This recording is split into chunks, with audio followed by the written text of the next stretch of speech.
the common misnomer is that Charles Manson had this, or maybe it's a mistake or what, but had a big time feud with Brian Wilson, who was like the leader of the Beach Boys. The more you dig in, he almost had no involvement with Charles Manson at all. The story really starts with his brother Dennis, who was the drummer in the Beach Boys and had his own kind of very, very tragic end to his life.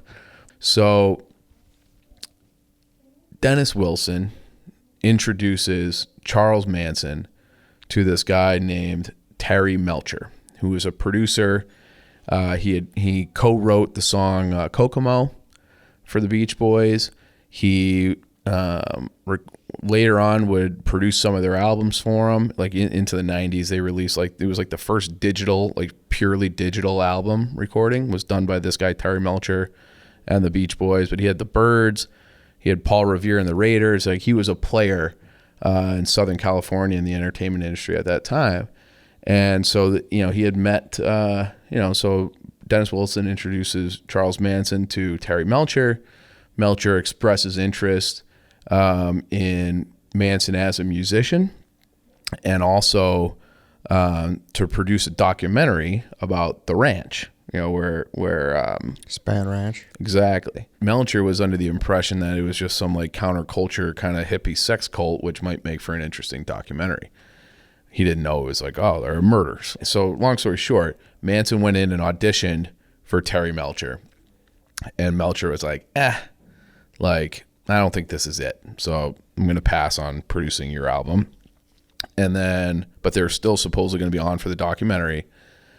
And then Manson got into a fight at that ranch, and Melcher was just like, all right, like, I just don't think this is a fit. I don't, it's just, I'm not interested anymore. So that pissed off Manson, a crazy person, like you wouldn't believe. Okay. So now he's like enraged about this situation.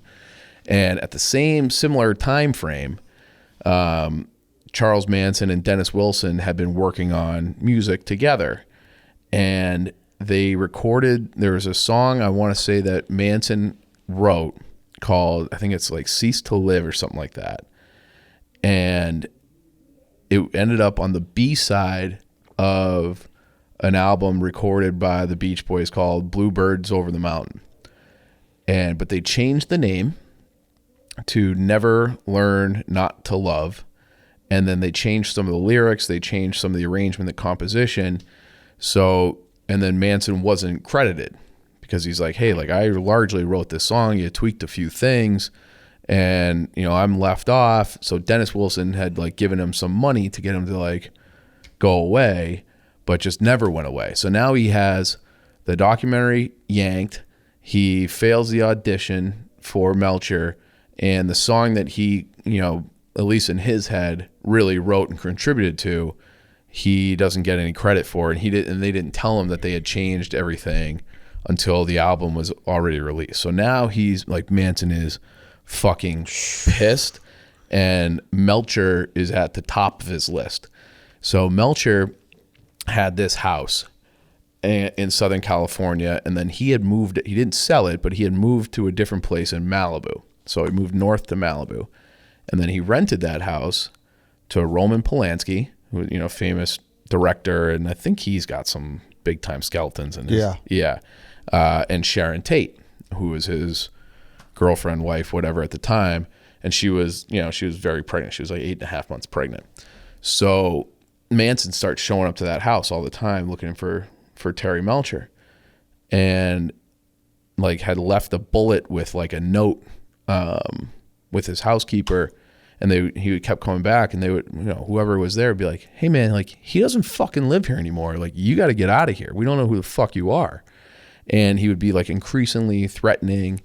And then Roman Polanski was over in London filming a movie.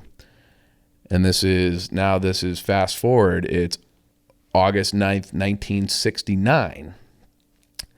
That's when they murdered everybody in that house. Mm-hmm. So it was like they had a kind of like an after dinner party. It was Sharon Tate. I think it was like 6 or 8 people.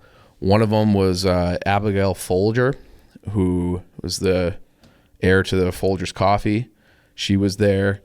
And so it's his people. showed up and just murdered everybody in that house.